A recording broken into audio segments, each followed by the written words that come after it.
إن الحمد لله نحمده ونستعينه ونستغفره ونعوذ بالله من شرور أنفسنا ومن سيئات أعمالنا. من يهده الله فلا مضل له ومن يضلله فلا هادي له. وأشهد أن لا إله إلا الله وحده لا شريك له وأشهد أن محمدا عبده ورسوله. يا أيها الذين آمنوا اتقوا الله حق تقاته ولا تموتن إلا وأنتم مسلمون.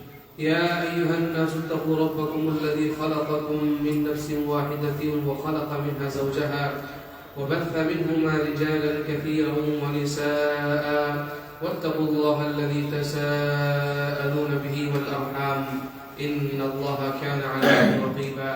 يا أيها الذين آمنوا اتقوا الله وقولوا قولا سديدا يصلح لكم أعمالكم ويغفر لكم ذنوبكم ومن يطع الله ورسوله فقد فاز فوزا عظيما. أما بعد فإن خير الحديث كتاب الله وخير الهدي هدي محمد صلى الله عليه وسلم وشر الأمور محدثاتها وكل محدثة بدعة وكل بدعة ضلالة وكل ضلالة في النار. قال النبي الكريم صلى الله عليه وسلم: لولا أن أشق على أمتي لأمرتهم بالسواك في كل صلاة أو عند كل وضوء. যাবতীয় প্রশংসা গুণগান আল্লাহ সুবহানাহু ওয়া তাআলার জন্য, তিনি সুস্থ রেখে আমাদের জুমা আদায় করার জন্য এই মসজিদে একত্রিত করেছেন। আমরা সকলেই অন্তর থেকে সেই মহান প্রভুর প্রতি কৃতজ্ঞতা জ্ঞাপন করে আলহামদুলিল্লাহ পাঠ করি। দরুদ ও সালাম অবতীর্ণ হোক সকল আম্বিয়া রাসূল আলাইহিস সালাতু ওয়াস সালামের উপর, বিশেষভাবে আমাদের আখির নবী মুহাম্মদুর রাসূল সাল্লাল্লাহু আলাইহি ওয়াসাল্লামের উপর। আল্লাহুম্মা সাল্লি আলাইহি আল্লাহুম্মা বারিক আলাইহি। ব্রাদারান ইসলাম, সম্মানিত উপস্থিতি, আদব কায়দা নিয়ে, শিষ্টাচার নিয়ে আমাদের এই দীর্ঘ আলোচনা চলছে। আজকে আমরা দৈহিক পরিচ্ছন্নতা, শারীরিক পবিত্রতার আদব নিয়ে আলোচনা করব। এই মর্মে একটি মহান হাদিস বর্ণিত হয়েছে। মূলত সেই হাদিসটিকে সামনে রেখেই ইনশাআল্লাহ আমাদের আলোচনা আজকে চলবে। সেই হাদিসটি আয়েশা রাদিয়াল্লাহু তাআলা আনহা থেকে বর্ণিত হয়েছে। সহিহ মুসলিমের মধ্যে হাদিসটি বর্ণিত হয়েছে। রাসূলুল্লাহ সাল্লাল্লাহু আলাইহি ওয়াসাল্লাম বলেন, আশরু মিনাল ফিতরাহ, যে 10টি জিনিস ফিতরাতের অন্তর্ভুক্ত, প্রাকৃতিক স্বভাবের অন্তর্ভুক্ত 10টি বিষয়। সেই 10টি বিষয় কি কি এবং সেগুলোকে আমরা পর্যায়ক্রমে আলোচনা করব এবং দেখে নিব যে শরীর এবং দেহকে পরিষ্কার পরিচ্ছন্ন রাখতে ইসলাম আমাদের কি আদব ও শিষ্টাচারের শিক্ষা দিয়েছে। সর্বপ্রথমে মুখ এবং নাক ও মুখের পবিত্রতা এবং পরিষ্কার পরিচ্ছন্নতা সম্পর্কে এই হাদিসের মধ্যে বলা হয়েছে এবং শব্দ ব্যবহার হয়েছে আসসিওয়াকু ওয়াল ইস্তিনশাকু ওয়াল মাদমাদা, মিসওয়াক করা, কুলি করা এবং নাকে পানি চড়ানো বা পানি দিয়ে নাক পরিষ্কার ও পরিচ্ছন্ন করা। মিসওয়াক সম্পর্কে আমরা জানি, মিসওয়াক সম্পর্কে তার ফজিলত সম্পর্কে আমরা নিশ্চয়ই ধারণা রাখি এবং বিভিন্ন হাদিসের মধ্যে তার ফজিলত সম্পর্কে হাদিস বর্ণিত হয়েছে। যার মধ্যে একটি হাদিস হচ্ছে রাসূলুল্লাহ সাল্লাল্লাহু আলাইহি ওয়াসাল্লাম বলেন, লাউলা আন আশুক্কা আলা উম্মতি লাআমারতুহুম বিসসিওয়াক ইনদা কুল্লি ওযু আও ইনদা কুল্লি সালাহ, যে যদি উম্মতের উপরে কষ্টকর আমি মনে না করতাম বিষয়টি, তাহলে প্রত্যেক নামাজের সময় বা প্রত্যেক ওযুর সময় আমি মিসওয়াক করাকে বাধ্যতামূলক করে দিতাম, তার আদেশ দিয়ে দিতাম। অর্থাৎ রাসূলুল্লাহ সাল্লাল্লাহু আলাইহি ওয়াসাল্লাম এই মিসওয়াক করার ব্যাপারটিকে এত বেশি গুরুত্ব দিয়েছেন এবং এত বেশি তার উপরে তাকিদ রাসূল সাল্লাল্লাহু আলাইহি ওয়াসাল্লাম করেছেন যে রাসূলুল্লাহ সাল্লাল্লাহু আলাইহি ওয়াসাল্লাম এই কথা আমাদের বলে দিয়েছেন যে যদি তোমাদের জন্য এই ব্যাপারটি কষ্টকর না হয়ে যেত, তোমরা দ্বিধায় না পড়ে যেতে, তাহলে আমি নিশ্চয় প্রত্যেক ওযুর সময় বা প্রত্যেক নামাজের সময় মিসওয়াক করাকে আমি বাধ্যতামূলক ঘোষিত করতাম। তো এখান থেকে আমরা বুঝতে পারি যে মিসওয়াক অত্যন্ত গুরুত্বপূর্ণ বিষয় এবং মিসওয়াকের মাধ্যমে আমরা মুখকে পরিষ্কার পরিচ্ছন্ন করতে পারি, পবিত্র রাখতে পারি। বরং একটি হাদিসের মধ্যে রাসূলুল্লাহ সাল্লাল্লাহু আলাইহি ওয়াসাল্লাম স্পষ্ট আকারে বলেছেন, আসসিওয়াকু মাতহারাতুন লিল ফাম ওয়া মারদাতুন লির-রাব, যে মিসওয়াক করলে মুখ পরিষ্কার হয়, তার সাথে সাথে রব্বুল আলামিনের রিজামন্দি, তার খুশনুদগি, তার সন্তুষ্টি অর্জন করা যায়। হযরত আয়েশা রাদিয়াল্লাহু তাআলা আনহা বলেন রাসূল সাল্লাল্লাহু আলাইহি ওয়াসাল্লাম যে মিসওয়াকের প্রতি কতটা যত্নবান ছিলেন আমরা অনুমান করতে পারি হাদিস থেকে। আয়েশা রাদিয়াল্লাহু তাআলা আনহা বলেন যে রাসূলুল্লাহ সাল্লাল্লাহু আলাইহি ওয়াসাল্লাম যখন গৃহে প্রবেশ করতেন, ঘরে আসতেন, প্রথমে যে বিষয় দিয়ে তিনি শুরু করতেন সেটা হচ্ছে মিসওয়াক। রাসূল সাল্লাল্লাহু আলাইহি ওয়াসাল্লাম মিসওয়াক করতেন বাড়িতে এসে সর্বপ্রথমে। এখান থেকে বুঝতে পারি যে মিসওয়াক করাটা কত গুরুত্বপূর্ণ বিষয়। এই জন্য মুখকে পরিষ্কার পরিচ্ছন্ন রাখার জন্য এই হাদিসের আলোকে ইসলাম যে আমাদের আদব শিখিয়েছে সেটা হচ্ছে মিসওয়াক করা। এই জন্য আমরা বেশি বেশি মিসওয়াক করব। এর জন্য আমাদের প্রচেষ্টা করতে হবে এই আদব যাতে আমাদের জীবনের মধ্যে থাকে, যে মিসওয়াক সবসময় আমাদের কাছে আসে। যখনই নামাজ পড়তে গেলাম, যখনই ওযু করলাম বা বিভিন্ন স্থানে আমরা বেশি বেশি মিসওয়াক ব্যবহার করব। রাসূল সাল্লাল্লাহু আলাইহি ওয়াসাল্লাম সম্পর্কে বলা হয় যখন রাসূল সাল্লাল্লাহু আলাইহি ওয়াসাল্লাম মৃত্যু শয্যায় সজ্জিত, সেই সময় যখন রাসূল সাল্লাল্লাহু আলাইহি ওয়াসাল্লামের নিকটে আব্দুর রহমান বিন আবু বকর ছিলেন, আব্দুর রহমান আয়েশা রাদিয়াল্লাহু তাআলা আনহার ভাই যখন প্রবেশ করলেন, তার হাতে একটি মিসওয়াক ছিল। রাসূলুল্লাহ সাল্লাল্লাহু আলাইহি ওয়াসাল্লাম আয়েশাকে ইশারা করলেন যে আমি মিসওয়াক করতে চাই। আয়েশা রাদিয়াল্লাহু তাআলা আনহা বলেন যে রাসূল সাল্লাল্লাহু আলাইহি ওয়াসাল্লাম পারছেন না, অসুস্থ মানুষ পড়ে আছেন বিছানায়, আমি সেই মিসওয়াক নিয়ে নিজের মুখে চাপিয়ে দিয়ে নরম করে রাসূল সাল্লাল্লাহু আলাইহি ওয়াসাল্লামকে দিলাম এবং রাসূল সাল্লাল্লাহু আলাইহি ওয়াসাল্লাম মিসওয়াক করলেন। অর্থাৎ এই অবস্থাতেও রাসূল সাল্লাল্লাহু আলাইহি ওয়াসাল্লাম এই মুখের পরিষ্কার এবং পরিচ্ছন্নতা সম্পর্কে এত বেশি যত্নবান ছিলেন। এখান থেকে আমাদেরও শিক্ষা নিতে হবে, আদর্শ গ্রহণ করতে হবে এবং মুখকে যাতে আমরা পরিষ্কার রাখতে পারি তার প্রতি যত্নবান হতে হবে এবং তার জন্য মিসওয়াক হচ্ছে বেস্ট। মিসওয়াক করুন, মিসওয়াককে নিজ জীবনের একটি অংশ বানান, তার অনেক বেশি উপকারিতা আপনি জীবনের মধ্যে অনুভব করতে পারবেন। আপনি আশ্চর্যজনিত হবেন এই কথা জেনে যে ইবনে কাইয়্যিম রাহমাতুল্লাহ আলাইহি এই মিসওয়াক করার 15টি লাভ এবং উপকারিতার কথা জাদুল মাআদ নামের গ্রন্থে তিনি উল্লেখ করেছেন। কতটি উপকার? 15টি উপকার। সেই 15টি উপকার আমি আপনাকে বলছি না, তবে বড় বড় উপকারগুলো যেগুলো তিনি ওখানে উল্লেখ করেছেন তার মধ্যে একটি হচ্ছে যে আপনার মুখ পরিষ্কার পরিচ্ছন্ন থাকবে, যা হাদিসের মধ্যেও আপনি রবের সান্নিধ্য পাবেন, আপনার নেকি বাড়বে, ফেরেশতারা আপনার কাছাকাছি আসবে, আপনাকে পছন্দ করবে। তিনি আরো বলেন যে মিসওয়াক করলে পরে আপনার মেয়াদা, আপনার হজম শক্তি, আপনার পাকস্থলী ভালো হয়ে যাবে এবং আপনার আওয়াজ আরো সুন্দর হবে, সাফ হবে এবং তাছাড়া উনি আরো বলেন জিলাউল বসর, আপনার চোখের জ্যোতিও বেড়ে যাবে। এরকম ভাবে তিনি একাধিক উপকারিতার কথা সেখানে বর্ণনা করেছেন। 15টি কাছাকাছি উপকারিতা তিনি সেখানে বর্ণনা করেছেন। এটাকেও সামনে রেখে আমাদের বেশি বেশি মিসওয়াক করা উচিত। প্রশ্ন হচ্ছে যে মিসওয়াকের জায়গায় যদি আমরা ব্রাশ করি তাহলে কি সেই সুন্নাত বজায় থাকবে নাকি থাকবে না? আপনাকে বলে রাখি, আপনি জেনে রাখুন যে মিসওয়াকের পিছনে দুটি কারণ রয়েছে। নাম্বার 1 হচ্ছে মুখের পরিষ্কার পরিচ্ছন্নতা, দ্বিতীয় নম্বর হচ্ছে রাসূল সাল্লাল্লাহু আলাইহি ওয়াসাল্লামের সুন্নাত। যখন আপনি ব্রাশ করবেন তখন প্রথমটি পাবেন কিন্তু দ্বিতীয়টি পাবেন না। অর্থাৎ আদব হচ্ছে মুখকে পরিষ্কার পরিচ্ছন্ন রাখা। তো যখন আপনি ব্রাশ ব্যবহার করছেন তখন এটা তো ঠিকই আছে যে আপনি মুখকে পরিষ্কার পরিচ্ছন্ন করলেন, দুর্গন্ধ মুক্ত করলেন, কিন্তু রাসূলের সুন্নাত হচ্ছে মিসওয়াক ব্যবহার করা, এটা আপনার কাছ থেকে ছুটে যাবে। এই জন্য মিসওয়াককে অগ্রাধিকার দিন, মিসওয়াক ব্যবহার করার প্রতি যত্নবান হন। আপনি ব্রাশও ব্যবহার করতে পারেন, কোনো প্রকারে কোনো প্রবলেম নেই, কিন্তু বেশি ভালো হলো আপনি মিসওয়াক ব্যবহার করবেন। অতিরিক্ত মিসওয়াক ব্যবহার করুন, কখনো কখনো হয়তো আপনি আবার ব্রাশ ব্যবহার করলেন, কোনো প্রকারের কোনো অসুবিধা নেই, কিন্তু মিসওয়াকের স্থান ব্রাশ পুরোপুরি নিতে পারবে না। তারপরে আল মাদমাদা, কুলি করা। যখন ওযু করবেন তখন তো আমরা কুলি না করলে ওযুই অসম্পূর্ণ থেকে যাবে। তার সাথে সাথে যখনই আপনার প্রয়োজন পড়বে, আপনি কোনো খাবার খেয়েছেন, মুখের মধ্যে হয়তো কোনো অবশিষ্ট খাবার থেকে গিয়েছে বা মুখের মধ্যে আপনি হয়তো কোনো দুর্গন্ধ অনুভব করছেন, সঙ্গে সঙ্গে চেষ্টা করবেন কুলি করতে। কুলি করাটা হচ্ছে একটি বড় ধরনের আদব।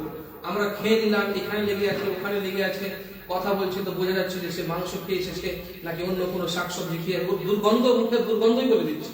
এটা যাতে না হয়, এটা হচ্ছে বেআদবি, শিষ্টাচারের পরিপন্থী বিষয়। এই জন্য আদব হচ্ছে বেশি বেশি কুলি করবেন, বেশি বেশি কুলি করবেন। সেটা ওজুর মধ্যে হলেও কুলি করবেন, ওজুর বাইরে হলেও, ওজু ছাড়াও আপনি কুলি করতে অভ্যস্ত হন। কুলি করা এটি পছন্দনীয় আমল এবং এটি আদবের অন্তর্ভুক্ত। আরেকটি ব্যাপার, এই কুলি করা এবং মিসওয়াক করা এটা হচ্ছে মুখের সাথে সম্পর্কিত। নাকের সম্পর্কে রাসূল সাল্লাল্লাহু আলাইহি ওয়াসাল্লাম বলেন ইস্তিনশাক, অর্থাৎ পানি দিয়ে নাককে পরিষ্কার পরিচ্ছন্ন করা। কেমন করে পানি দিয়ে পরিষ্কার পরিচ্ছন্ন করবেন সেটা হচ্ছে ইস্তিনশাকের মধ্যেই তার অর্থ নিহিত রয়েছে। ইস্তিনশাক আরবিতে বলা হয় যে পানিকে নিয়ে নাক দিয়ে টানা। পানিটা রেখে নাকের কাছে নাক দিয়ে সেটাকে ভিতরে টানবেন। আপনি মনে করলেন যে পানি নিলাম আর নাকের অগ্রভাগের পরে দিয়ে দিলাম আর আবার নাক পরিষ্কার হয়ে গেল, স্ত্রীর সাথে কিন্তু এটা অর্থ নয়। এরকম যদি আপনার অভ্যাস থাকে তাহলে সেটাকে পরিবর্তন করুন, সঠিক পদ্ধতি অবলম্বন করুন। এবং সঠিক পদ্ধতি হচ্ছে নাক পরিষ্কার করার জন্য, সেটা ওযুর ক্ষেত্রেও এবং ওযুর বাইরেও, যে আপনি পানি নিয়ে সেটাকে কি করবেন, নাক দিয়ে টান দেবেন। কতটা টান দেবেন? রাসূলুল্লাহ সাল্লাল্লাহু আলাইহি ওয়াসাল্লাম বলেন, ওয়াবালিগ ফিল ইস্তিনশাক ইল্লা আন তাকুনা সাইমান, যে তোমরা অতিরঞ্জন করবে না পানি টানতে গিয়ে, শুধুমাত্র যখন তোমরা সাইম হবে, রোজা থাকা অবস্থায় থাকবে, তখন এমনটা করবে না। তার মানে আপনাকে পানি টানতে অতিরঞ্জন করতে হবে, নাক দিয়ে ভালো করে আপনি টানবেন ভিতরে, এমনকি খাইশুম অর্থাৎ নাকের ভিতরে যে হাড় রয়েছে, নরম হাড়, সেই পর্যন্ত পানি পৌঁছে যায়। প্রথম দিকে অস্বস্তি হবে, কষ্ট হবে, জ্বলন হবে, আপনাকে কেমন লাগবে, কিন্তু এটা আপনার শরীরের জন্য উপকারিতা নিয়ে আসবে এবং কিছুদিন পরে সেটা স্বাভাবিক হয়ে যাবে। এই জন্য এই অভ্যাসে অভ্যস্ত হন যে যখনই আপনি উজু করছেন বা অন্য কোনো সময় আপনি নাক পরিষ্কার করতে চাইছেন, তখন পানি নিয়ে সেটাকে টানার অভ্যাস করুন। এটি হচ্ছে একটি আদব যা এই হাদিসের মধ্যে আমাদের শেখানো হয়েছে।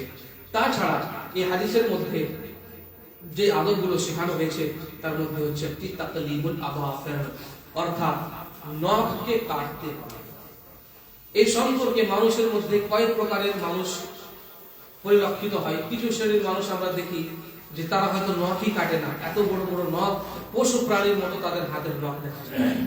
আবার কিছু কিছু মানুষ এমনও আছে যে তারা হাতের নখ তো কাটে, কিন্তু পায়ের নখের প্রতি কোনো যত্ন নেই। হাতের নখ ঠিকই 10 দিন 15 দিন পরে কাটছে, কিন্তু পায়ের নখগুলো অতিরিক্ত বড় হয়ে আছে।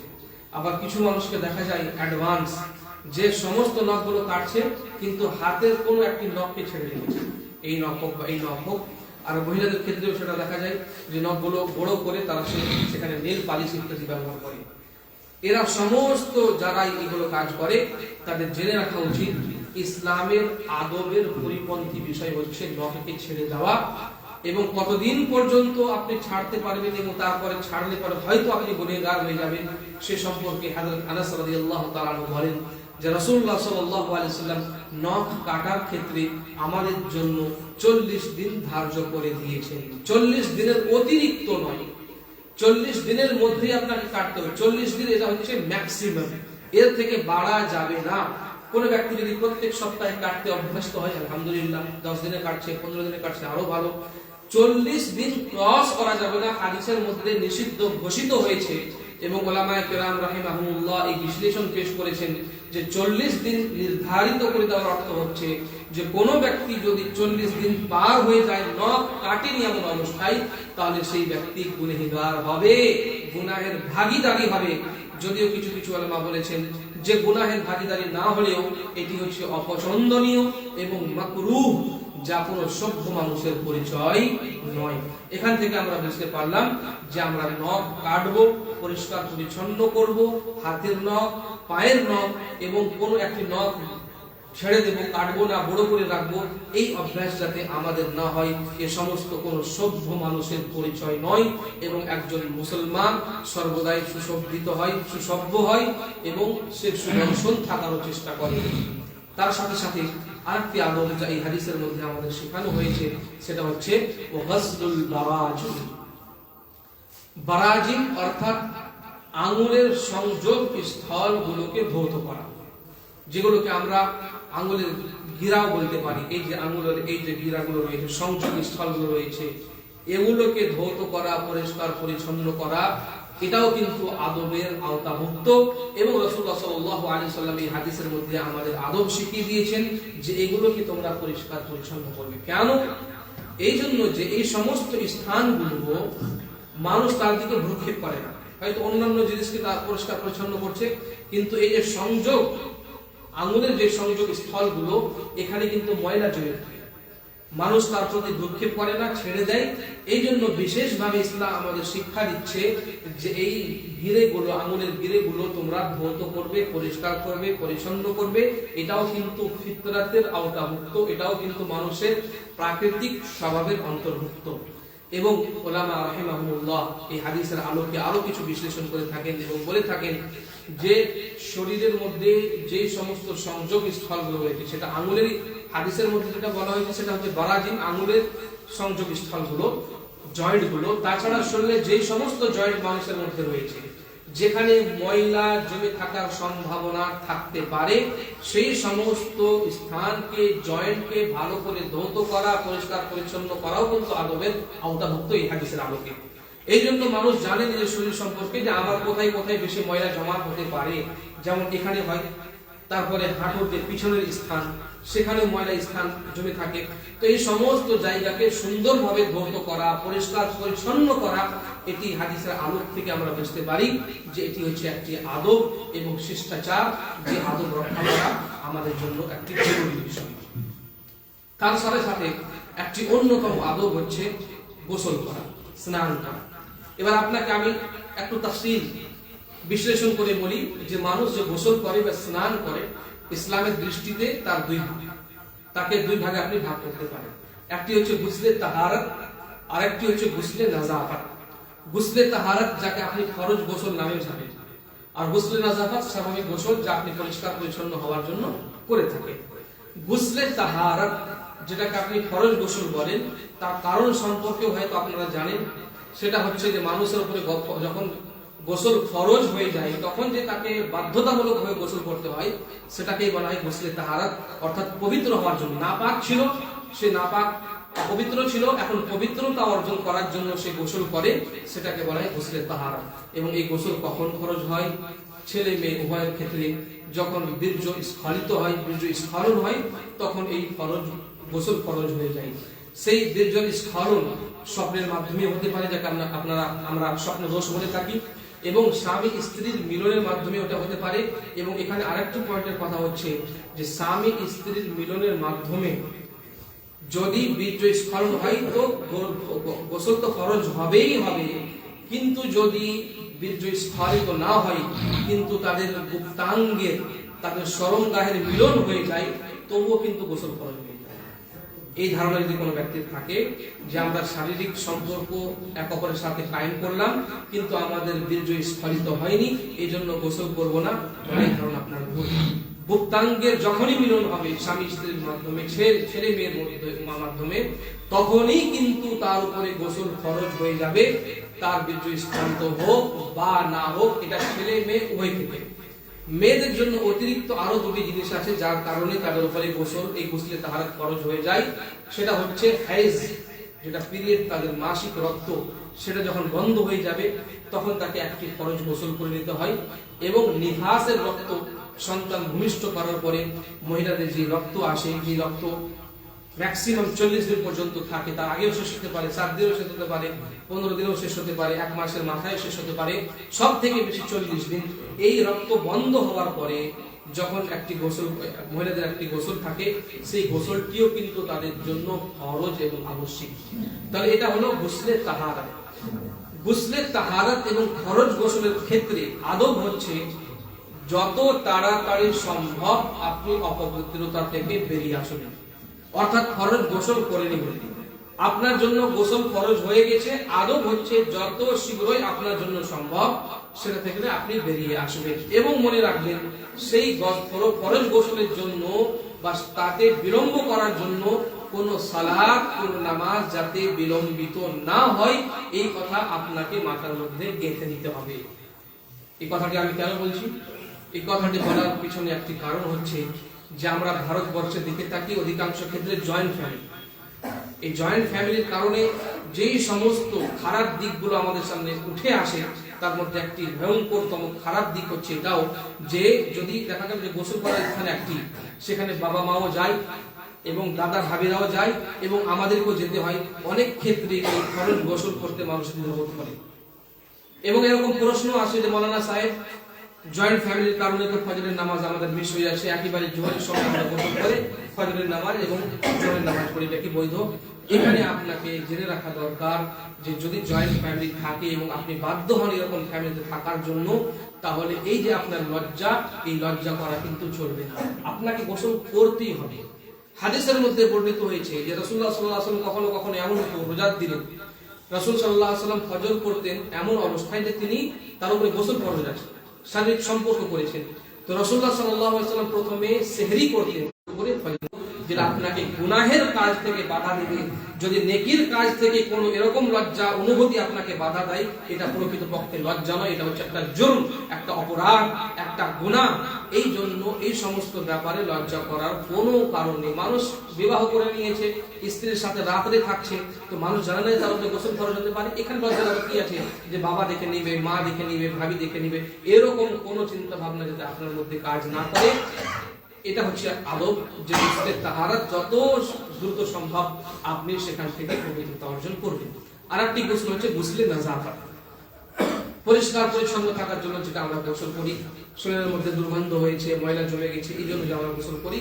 এই গোসল সম্পর্কে নিয়ম হচ্ছে যখন প্রয়োজন আপনি তখনই গোসল করবেন। শরীয়তের কোনো আবশ্যকতা, কোনো নিয়ম, কোনো পদ্ধতি, কোনো নির্ধারণ আপনার জন্য নেই। হ্যাঁ, তবে সপ্তাহে কমপক্ষে জুমার দিনটাকে আপনি অগ্রাধিকার দিবেন গোসল করার জন্য। যেমনটা হাদিসের মধ্যে বর্ণিত হয়েছে, রাসূলুল্লাহ সাল্লাল্লাহু আলাইহি ওয়াসাল্লাম বলেন, গুসলু ইয়াউমিল জুমআতি ওয়াজিবুন আলা কুল্লি মুহতালিম, যে প্রত্যেক সাবালক ব্যক্তির উপরে জুমার দিনের গোসলকে আবশ্যক করা হয়েছে। আবশ্যক বলতে কি বোঝানো হয়েছে, যে সেটা আসলে কি আবশ্যক মানে না করলে পরে গুনাহগার হবে, নাকি রাসূল সাল্লাল্লাহু আলাইহি ওয়াসাল্লাম তাকিদ জোরপূর্বক ভাবে বলেছেন, এটা নিয়ে ওলামাদের দুটি মত রয়েছে। কিছু কিছু ওলামা বলেন যে গোসল করতেই হবে, ওয়াজিব, না করলে সে গুনাহের অংশদার হবে। কিন্তু অন্যান্য ওলামারা বলেন যে না, এখানে রাসূলুল্লাহ সাল্লাল্লাহু আলাইহি ওয়াসাল্লামের প্রেক্ষাপট অন্য কিছু ছিল, এবং আমরা জানি যে সেই যুগে মানুষের কাছে পানির অভাব ছিল, কাপড়ের অভাব ছিল, দূর থেকে মানুষ হেঁটে জুমার নামাজ আদায় করার জন্য আসতো, এবং দুর্গন্ধের কারণে পুরো মসজিদের মধ্যে দুর্গন্ধ ছড়িয়ে পড়েছিল, যার জন্য রাসূলুল্লাহ সাল্লাল্লাহু আলাইহি ওয়াসাল্লাম ওয়াজিব করেছিলেন। কিন্তু এরকম যদি কোনো কারণ না থাকে তাহলে ওয়াজিব নয়। তবে আমরা বুঝতে পারি যে কমপক্ষে সপ্তাহে একদিন তো আপনি গোসল করবেনই, তার থেকে বেশি যদি আপনার প্রয়োজন থাকে আপনি প্রত্যেকদিন গোসল করেন। এমনকি একদিনেও কয়েকবার গোসল করার যদি প্রয়োজন থাকে শারীরিক দুর্গন্ধতার কারণে, ময়লার কারণে, তাহলে আপনি গোসল করতে পারেন। শরীয়তের তরফ থেকে কোনো নির্ধারিত বিষয় এখানে নেই। তবে ওসমান রাদিয়াল্লাহু তাআলা থেকে বর্ণিত হয়েছে যে তিনি প্রত্যেকদিন গোসল করতেন। তো আপনি চাইলে প্রত্যেকদিন গোসল করুন, 2 দিনে একবার করুন, এটা আপনার উপরে। যদি সেটা গুসলে নাজাফাত হয়, যখনই আপনার পরিষ্কার পরিচ্ছন্নতার প্রয়োজন তখন আপনি গোসল করে ফেলুন। আচ্ছা, গোসল করার ক্ষেত্রে আরেকটি ব্যাপার হচ্ছে যে প্রত্যেকদিন যদি আপনি গোসল করেন, যেমন আমরা করে থাকি আলহামদুলিল্লাহ, আমাদের এই এলাকার এটি একটি ভালো অভ্যাস যে মানুষ এখানে প্রত্যেকদিনই গোসল করে। যদিও ভারতের মধ্যে অন্যান্য স্থানের মানুষ প্রত্যেকদিন গোসল করতে অভ্যস্ত নয়। তো গোসল করার ক্ষেত্রে কিন্তু আরেকটি আদব আপনাকে লক্ষ্য করতে হবে, যে এই গোসল করার নামে দেখা গেল যে আপনি অনেক পানিকে অপচয় করছেন, এটি যাতে আপনার অভ্যাস না থাকে। অনেক মানুষকে দেখা যায় যে 1 বালতি 2 বালতির মধ্যে যেখানে গোসল করা সম্ভব সে পানির ট্যাপ ছেড়ে দিয়েছে, পানি ছড়ছড় ছড়ছড় করে পড়ছে, কোনো ভ্রুক্ষেপ নেই। এটাও কিন্তু শোভনীয় কাজ নয়, এটাও কিন্তু আদব বিরোধী কাজ, একজন মুসলমানের কাজ নয়। এই জন্য পানির অপচয় থেকে নিজেকে বাঁচিয়ে রাখুন। গোসল করুন দরকার হলে প্রত্যেকদিন, তবে সীমিত পরিমাণে। যেই পানিতে আপনি সুন্দরভাবে গোসল করতে পারবেন, আপনার শরীরের পরিচ্ছন্নতা আপনি লাভ করতে পারবেন, ততটুকুই পানি আপনি ব্যবহার করুন। এই গোসলের নামে যদি আপনি পানি অতিরিক্ত অপচয় করেন, তাহলে এই নিয়ামত সম্পর্কেও কিন্তু আপনাকে কাল কিয়ামতের দিনে প্রশ্ন উত্তরের সম্মুখীন হতে হবে। তো এটা হয়ে গেল গোসল সংক্রান্ত একটি আদব। আরেকটি আদব হচ্ছে আতর বা সুগন্ধি ব্যবহার করা। সুগন্ধি ব্যবহার করা শরীরের জন্য। এখানে যদি আপনি প্রশ্ন করেন যে সুগন্ধি তো আমরা কাপড়ে ব্যবহার করি, তাহলে শরীর এবং দেহের পরিষ্কার পরিচ্ছন্নতার আদব সম্পর্কে আপনি কেন এই কথাটি বলছেন? তাহলে আপনাকে বলে রাখি যে আতর যে আমরা ব্যবহার করে থাকি বা সুগন্ধি ব্যবহার করে থাকি, সেটা আপনি শরীরেও ব্যবহার করতে পারেন এবং কাপড়েও ব্যবহার করতে পারেন। বরং আরবদের যেটা অভ্যাস এবং রাসূল সাল্লাল্লাহু আলাইহি ওয়াসাল্লামের যুগ থেকে যে প্রমাণ আমরা পাই, সেখান থেকে আমরা বুঝতে পারি যে শরীরের মধ্যে আতর ব্যবহার তারা বেশি করছে। এখনো এই যুগে আমরা যারা জানি আরব কালচারকে, তারা শরীরের মধ্যে আতর ব্যবহার করে, সুগন্ধি ব্যবহার করে, এবং বাখুর যে ধোঁয়া নেই, তারা ধোঁয়াটা দিয়ে পুরো শরীরকে ওরা সুগন্ধিত করে দেয়। আতরগুলো ব্যবহার করে ওরা শরীরের মধ্যে এবং কাপড়ের মধ্যে। এই জন্য এটাকে এখানে আদব হিসেবে উল্লেখ করা হচ্ছে। এখানে কয়েকটি বিষয় লক্ষণীয়, তার মধ্যে হচ্ছে এই যে রাসূলুল্লাহ সাল্লাল্লাহু আলাইহি ওয়াসাল্লাম সম্পর্কে আমাদের জেনে রাখা উচিত যে রাসূলুল্লাহ সাল্লাল্লাহু আলাইহি ওয়াসাল্লামের শরীরকে আল্লাহ সুবহানাহু ওয়া তাআলা এত সুগন্ধিময় বানিয়েছিলেন। হাদিসের মধ্যে বর্ণিত হয়েছে যে রাসূলুল্লাহ সাল্লাল্লাহু আলাইহি ওয়াসাল্লামের শরীর থেকে সুগন্ধি ফুটে আসতো মুশকের সুগন্ধির থেকেও বেশি। এমনকি কিছু কিছু সাহাবিয়াত রাদিয়াল্লাহু তাআলা আনহুন্না থেকে বর্ণিত যে রাসূলুল্লাহ সাল্লাল্লাহু আলাইহি ওয়াসাল্লাম যখন বিছানায় ঘুমাতেন এবং যখন সেখান থেকে ঘামগুলো ঝরতো এবং নিচে দেখা গেল যে চামড়ার বিছানা, তো চামড়ার বিছানার মধ্যে তো ঘাম শুকাবে না, তো এখানে যখন এই ঘামগুলো একত্রিত হতো তারা সেগুলোকে শিশির মধ্যে পুড়ে দিয়ে পরে আতর হিসাবে ব্যবহার করেছিল। রাসূলুল্লাহ সাল্লাল্লাহু আলাইহি ওয়াসাল্লামের শরীর এত বেশি সুগন্ধিত ছিল, সুগন্ধময় ছিল, এই ঘামের মধ্যেও সুগন্ধির একটি ব্যাপার ছিল, কিন্তু তা সত্ত্বেও রাসূলুল্লাহ সাল্লাল্লাহু আলাইহি ওয়াসাল্লামের একটি স্পষ্ট হাদিস, রাসূলুল্লাহ সাল্লাল্লাহু আলাইহি ওয়াসাল্লাম বলেন, হুব্বিবা ইলাইয়া মিন দুনিয়াকুম আন-নিসা ওয়াত-তাইব, যে এই দুনিয়ার মধ্যে তোমাদের এই দুনিয়াতে যে বিষয়গুলো আমার কাছে অত্যাধিক পছন্দনীয় বানানো হয়েছে, মাহবুব বানানো হয়েছে, তার মধ্যে হচ্ছে মহিলা এবং খুশবু, সুগন্ধি। অর্থাৎ রাসূল সাল্লাল্লাহু আলাইহি ওয়াসাল্লামের শরীর থেকে সুগন্ধি বের হতো, তা সত্ত্বেও কিন্তু রাসূলুল্লাহ সাল্লাল্লাহু আলাইহি ওয়াসাল্লাম অতিরিক্ত সুগন্ধি ব্যবহার করতেন, যেমনটা আমরা হাদিসের অধ্যয়ন করলে জানতে পারি। এমনকি ইহরামের পূর্বে, ইহরাম বাঁধার পূর্বেও রাসূল সাল্লাল্লাহু আলাইহি ওয়াসাল্লাম সুগন্ধি ব্যবহার করতেন, ইহরাম খোলার পরেও রাসূল সাল্লাল্লাহু আলাইহি ওয়াসাল্লাম সুগন্ধি ব্যবহার করতেন, এবং রাসূলুল্লাহ সাল্লাল্লাহু আলাইহি ওয়াসাল্লাম সুগন্ধি ব্যবহার করতে অত্যন্ত পছন্দ করতেন। এখান থেকে আমরা এই আদব গ্রহণ করতে পারি, এই শিষ্টাচার আমরা রক্ষা করতে পারি যে আমরাও বেশি বেশি সুগন্ধি ব্যবহার করব, যাতে আমাদের দুর্গন্ধ থেকে মানুষের কোনো প্রকারের কোনো কষ্ট না হয়। রাসূল সাল্লাল্লাহু আলাইহি ওয়াসাল্লামের শরীরের মধ্যে দুর্গন্ধ ছিল না, তবু অতিরিক্ত রাসূল সাল্লাল্লাহু আলাইহি ওয়াসাল্লাম সুগন্ধি ব্যবহার করতেন, এবং আমাদের শরীরের কি অবস্থা আমরা ঠিকই জানি। একটু সামান্য ঘাম আসলে চারটা মানুষ বুঝতে পারবে যে হ্যাঁ আমি ঘেমে গিয়েছি, আমার শরীর থেকে হয়তো দুর্গন্ধ বের হচ্ছে, কারো বেশি হয় কারো কম হয়। এই জন্য আমাদের সুগন্ধি ব্যবহার করাটা একটি অনেক বড় আদব এবং রাসূল সাল্লাল্লাহু আলাইহি ওয়াসাল্লামের আদর্শ এবং সুন্নাতের আওতাভুক্ত। এই জন্য আমাদের চেষ্টা করা উচিত যে আমরা বেশি বেশি, বিশেষ করে যখন নামাজের জন্য যাচ্ছি, জুমার নামাজের জন্য যাচ্ছি, তখন যাতে আমরা এই আতরগুলো ব্যবহার করি। মহিলাদের জন্য কিন্তু একই বিষয়, মহিলাদের জন্য আতর ব্যবহার করা, সুগন্ধি ব্যবহার করা পছন্দনীয় এবং তাদের জন্য এটি একটি আদব। তবে শর্ত হচ্ছে এটা, যাতে তাদের এই সুগন্ধির সেন্ট বা সুগন্ধি, খুশবু, তার গন্ধ যাতে কোনো পর পুরুষের পর্যন্ত না পৌঁছায়, বাস এটাই হচ্ছে শর্ত। তাছাড়া এমন জায়গাতে আছে যেখানে মহিলাদের মজলিস, মহিলাদের বৈঠক, বা বাড়ির ভিতরে আছে সেখানে সবাই মাহরাম পুরুষ, বা মসজিদের মধ্যেও যাচ্ছে বা ঈদগাহ যাচ্ছে, কিন্তু তাদের জন্য ভিন্ন ব্যবস্থাপনা, পুরুষদের মাঝে দিয়ে যেতে হবে, তাদের পাশ দিয়ে যেতে হবে, এরকম যদি কোনো সম্ভাবনা না থাকে তাহলে তারা সুগন্ধি ব্যবহার করতে পারবেন, যেমন ইবনে বাজ রাহমাতুল্লাহ আলাইহি ফতোয়া দিয়েছেন। এই জন্য এই ব্যাপারটি মহিলাদেরকেও বুঝিয়ে দেওয়ার আমাদের প্রয়োজন রয়েছে। তাছাড়া সর্বশেষে যে আদবটি নিয়ে আমি আলোচনা করব সেটি হচ্ছে শরীরের মধ্যে যে বিভিন্ন লোম, পশম এবং চুল আমরা দেখতে পাই, সেটাকে পরিষ্কার পরিচ্ছন্ন করার একটি আদব রয়েছে। এবং শরীরের মধ্যে যত প্রকারের লোম এবং চুল রয়েছে সেটাকে আমরা তিন ভাগে আগে ভাগ করে নিই, যাতে বুঝতে সুবিধা হয়। আল্লাহ সুবহানাহু ওয়া তাআলা মানুষকে শরীরের মধ্যে যে লোম বা চুল দান করেছেন তার তিনটি ভাগ, তার তিনটি প্রকার। প্রথম প্রকারের চুল বা লোম হচ্ছে এমন যা রিমুভ করা, সরিয়ে দেওয়া, কেটে দেওয়া, উপড়ে ফেলা ওয়াজিব এবং আবশ্যক। আপনি রাখতে পারেন না, আপনাকে রিমুভ করতেই হবে, সরিয়ে ফেলতেই হবে। এবং কিছু প্রকারের লোম এবং চুল আল্লাহ তাআলা আপনাকে এমন দিয়েছেন যা সরিয়ে ফেলা আপনার জন্য হারাম, অর্থাৎ রাখতেই হবে, সেখানে হস্তক্ষেপ আপনি করতে পারবেন না, উপড়েও ফেলতে পারবেন না, কাটতেও পারবেন না, ছাড়তেও পারবেন না, আপনাকে রাখতেই হবে। এবং তৃতীয় প্রকারের লোম বা চুল এমন যা আপনার ইখতিয়ারের উপরে রয়েছে, আপনি চাইলে আপনি রাখবেন, আপনি ইচ্ছা করলে সেটাকে সরিয়ে দেবেন, সেখানে শরীয়ত আপনাকে কোনো রকমের কোনো কিছু বলেনি। এবার এক এক করে বুঝি। যেই লোম বা চুলকে আপনাকে সরিয়ে ফেলতেই হবে, রাখতে আপনি পারবেন না, সেটা কয়েক প্রকারের। তার মধ্যে হচ্ছে বগলের লোম, গুপ্তাঙ্গের লোম, এবং ছেলেদের ক্ষেত্রে হচ্ছে গোফ বা মোচ। এই তিনটি জিনিস আমরা এক করে বুঝি। এই সম্পর্কে হাদিসের মধ্যে বর্ণিত হয়েছে, সেই একই হাদিসের মধ্যে যার মধ্যে রাসূল সাল্লাল্লাহু আলাইহি ওয়াসাল্লাম বলেন আশাদু মিনাল ফিতরা, যে 10টি বিষয় হচ্ছে ফিতরাতের আওতাভুক্ত।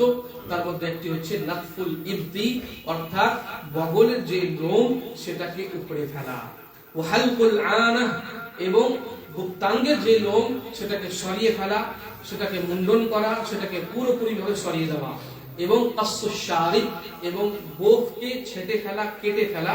এই তিনটি শব্দ ব্যবহার হয়েছে। তিনটি যে লোম বা তিনটি চুল, এবং তার জন্য তিনটি ভার্ব ব্যবহার হয়েছে। একটা হচ্ছে নাতফুল ইবতি, বগলের লোম সম্পর্কে রাসূল সাল্লাল্লাহু আলাইহি ওয়াসাল্লাম বলেন নাতফুন, অর্থাৎ সেটাকে উপরে ফেলতে হবে। তাহলে বোঝা গেল সুন্নতি নিয়ম হচ্ছে, আদব হচ্ছে যে বগলের লোমকে আপনি উপরে ফেলবেন আপনি, সেটাকে কাটবেন বা মুন্ডন করবেন, সেটাও যদি বৈধ, ওলামারা সেটাকে বৈধ বলেছেন, কিন্তু পদ্ধতি হচ্ছে সেটাকে উপরে ফেলে দেওয়া। এবং লাভ উপকারিতা এই হবে যে যদি আপনি উপরে ফেলতে পারেন তো কিছুদিন উপরে ফেলার পরে দেখা যাবে যে সেটা ধীরে ধীরে কমতে থাকবে, বগলের লোম আর গজাবে না, এমন এক পর্যায়ে চলে যেতে পারে যে আর আসছেই। এটা কখন হবে? যখন সেটাকে আপনি উপরে ফেলতে অভ্যস্ত হবেন। কিন্তু যেদিন থেকে আপনি ব্লেড ব্যবহার করবেন বা অন্য কিছু ব্যবহার করবেন, দেখবেন যে সেটা আরো বেড়ে চলে আসছে বা মোটা হয়ে যাচ্ছে। এই জন্য হাদিসের মধ্যে আমাদের আদব শিখিয়ে দেওয়া হয়েছে নাতফুল ইব, যে বগলের সেই লোমকে আপনি উপরে ফেলুন। তবে কোনো ব্যক্তি যদি কষ্ট অনুভব করে, পারছে না, এরকম হয়ে যায়, তাহলে সেখানে কোনো মেডিসিন ব্যবহার করে সেটাকে পুরোপুরি রিমুভ করে দেওয়া বা সেটাকে কেটে ফেলা বা সেটে ফেলা বা তাকে মুন্ডন করা, এই সমস্ত কিছু ওলামারা বৈধ বলেছে। এরকম ভাবে গুপ্তাঙ্গের যে লোম রয়েছে সেটাতে হালক শব্দটি ব্যবহার হয়েছে, অর্থাৎ ছিলে ফেলা। ব্লেড ব্যবহার করা, আপনি ব্লেড ব্যবহার করুন বা কোনো মেডিসিন দিয়ে পুরোপুরি সেটাকে সরিয়ে দিন, রিমুভ করে দিন, সেটাও আপনার জন্য জায়েজ। আর একটি হচ্ছে, এটা হচ্ছে ছেলে এবং মেয়ে উভয়দের ক্ষেত্রে। ছেলেদের জন্য বিশেষ করে হচ্ছে কাসসু শারিব, মোচকে আপনাকে খাটো করতে হবে, ছোট করতে হবে। কাস শব্দটি ব্যবহার হয়েছে, আর কাসসা ইয়াকুসের অর্থ হচ্ছে কাটা, ছিলানো। তাহলে আপনি ছাড়বেন, কাটবেন, ছোট করবেন, খাটো করবেন, এটা হচ্ছে আপনার মোচের বা গোফের ক্ষেত্রে প্রযোজ্য। তবে আরেকটি হাদিস রয়েছে যার মধ্যে আহফু শাওয়ারিব বলা হয়েছে, এবং আহফু থেকে বোঝা যায় যে সেটাকে কেটে একদম আপনি ছোট থেকে ছোট একদম চামড়া পর্যন্ত পৌঁছে দেবেন। এই জন্য ওলামাদের এই সম্পর্কে মতভেদ রয়েছে যে মোচকে আমরা কিরকম ভাবে রাখবো, সেটাকে রাখবো কিছুটা নাকি একদম সেটাকে সাটিয়ে দেবো। ইমাম মালিক রাহমাতুল্লাহ আলাইহি এই হাদিস থেকে বলেন যে না, মোচকে আপনাকে কিছুটা রাখতে হবে। কিছু কিছু হাদিসের মধ্যে এটাও বলা হয়েছে যে মিসওয়াক রেখে কাটার কথা বলা হয়েছে, অর্থাৎ আপনার ঠোঁটের অতিরিক্ত যে ভাগগুলো রয়েছে সেগুলোকে আপনি কাটবেন, নচেত আপনি কাটবেন না, কিছুটা রাখবেন মোচ আপনি। যদিও কিছু কিছু ওলামা বা কিছু কিছু আইম্মা এই কথাও বলেছেন যে যেহেতু অন্য হাদিস রয়েছে সেখান থেকে আমরা বুঝতে পারি যে কোনো ব্যক্তি যদি সেটাকে কেঁচি দিয়ে কেটে একেবারে সাঁটিয়ে দেয় তাহলেও কিন্তু কোনো দোষণীয় নয়।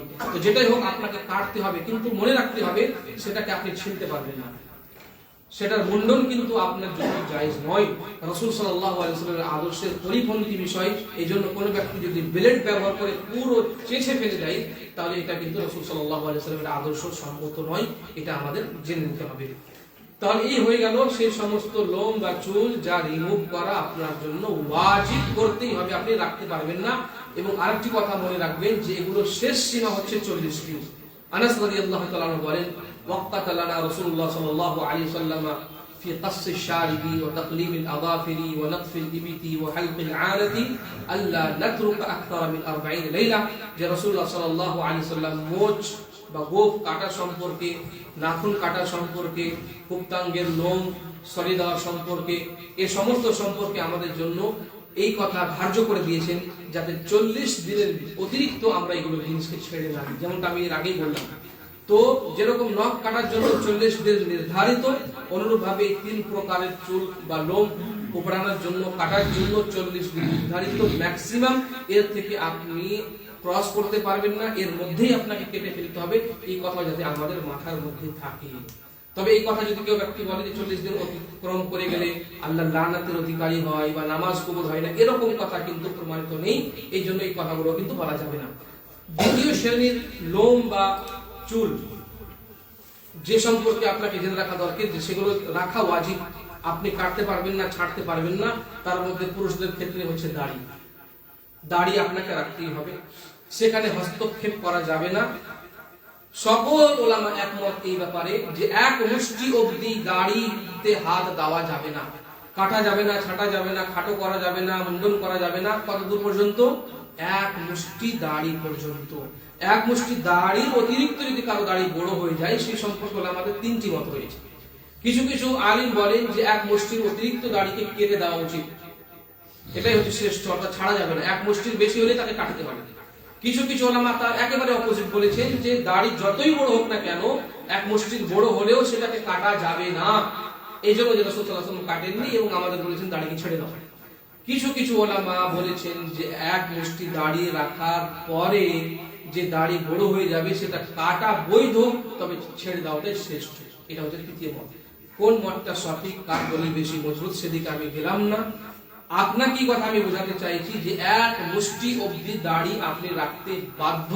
এটা হচ্ছে আপনার জন্য আদব, এটা হচ্ছে আপনার জন্য সুন্নাত, এটা হচ্ছে মুসলমান হওয়ার জন্য একটি অত্যন্ত গুরুত্বপূর্ণ সুন্নাত বা আদব যা আপনাকে রক্ষা করতে হবে। সেটি হচ্ছে যে দাড়ি আপনাকে রাখতে হবে, শরীরের এই চুলটি আপনি কাটতে পারবেন না।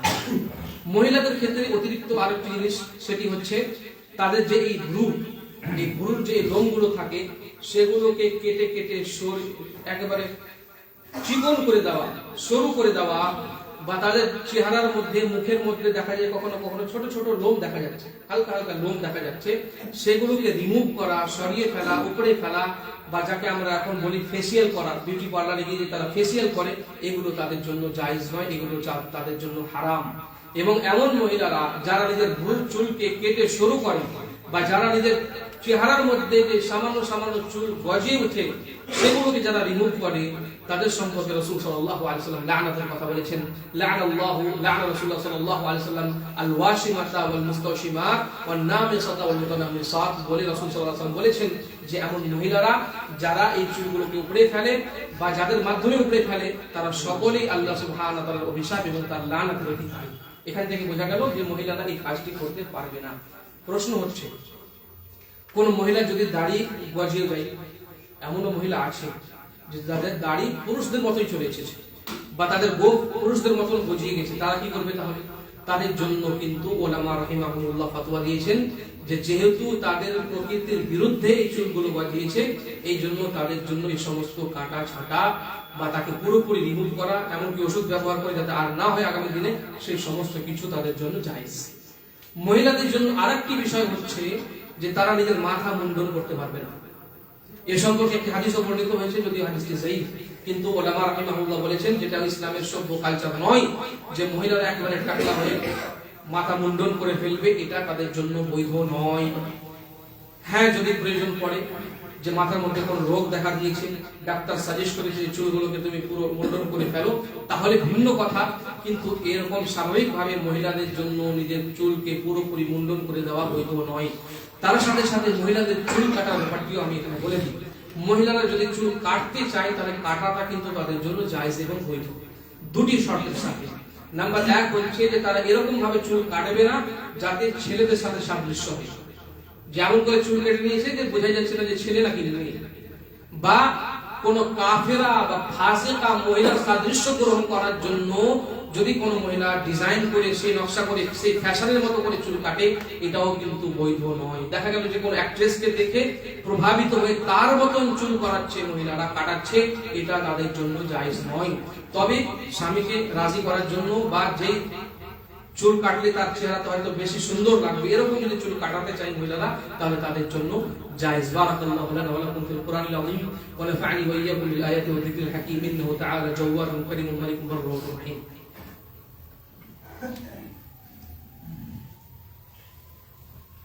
আলহামদুলিল্লাহ ওয়াসসালাতু ওয়াসসালামু আলা রাসূলিল্লাহ ওয়া আলা আলিহি ওয়া সাহবিহি ওয়া মান ওয়ালা, আম্মা বা'দ। তৃতীয় প্রকারের যে চুলের কথা, যা শরীরের বিভিন্ন অঙ্গের মধ্যে হয়ে থাকে, কারো হাতের মধ্যে অনেকগুলো চুল হয়েছে, পায়ের মধ্যে অনেকগুলো চুল হয়েছে, বুকের মধ্যে অনেকগুলো চুল দেখা দিয়েছে, সেটা হচ্ছে ইখতিয়ারি। আপনি চাইলে পরে সেটাকে রিমুভ করতে পারেন, চাইলে পরে আপনি ছেড়ে দিতে পারেন। শরীয়তের এখানে কোনো নির্দেশনা নেই। তবে ছেলেদের, পুরুষদের যে চুলের ব্যাপারটি রয়েছে, চুল আপনি যখন কাটবেন বা ছাড়বেন তখন লক্ষ্য রাখবেন যে কাজা যাতে না হয়। রাসূলুল্লাহ সাল্লাল্লাহু আলাইহি ওয়াসাল্লাম কাজা থেকে বারণ করেছেন। কাজা এই হচ্ছে যে আপনি মাথার চুলগুলোকে কিছু কিছু একেবারেই অত্যন্ত ছোট করে নিয়েছেন, আবার অন্যগুলোকে অনেক বড় করে রেখে দিয়েছেন, পাখির বাসার মতো দেখা যাচ্ছে। এই দিকে একদম ছোট করে ছাঁটিয়ে দিয়েছেন, মাথার সাথে একদম আপনার চামড়া দেখা যাচ্ছে, আর মধ্যকার চুলটি আপনি মনে হচ্ছে যে পাখির বাসা, এরকম করে ছেড়ে দিয়েছেন, এটা কিন্তু আপনার জন্য জায়েজ নয়। এরকম ভাবে কাজার আরেকটি দিক হচ্ছে যে কিছু কিছু জায়গা আপনি ছিলে নিয়েছেন, কিছু জায়গা আপনি ছেড়ে দিয়েছেন। ইবনে কাইয়িম রাহমাতুল্লাহ আলাইহি তার কিছু নমুনা দিয়েছেন। যেমন ধরা গেল যে নিচের দিকে আপনি ছিলে দিয়েছেন, এখান থেকে ছিলে দিয়েছেন পুরো, আর উপরের চুল আপনি ছেড়ে দিয়েছেন, এটাও কিন্তু জায়েজ নয়। বা তার অপোজিট, যে আপনি নিচের চুলগুলো ছেড়ে দিয়েছেন, মধ্যেকার চুলটি আপনি একেবারে ছিলে নামিয়ে দিয়েছেন, এটাও কিন্তু আপনার জন্য জায়েজ নয়। এখানে আমি আমার বক্তব্য শেষ করছি। আজকের বক্তব্যে আমরা শারীরিক পরিচ্ছন্নতার আদব সম্পর্কে জানলাম।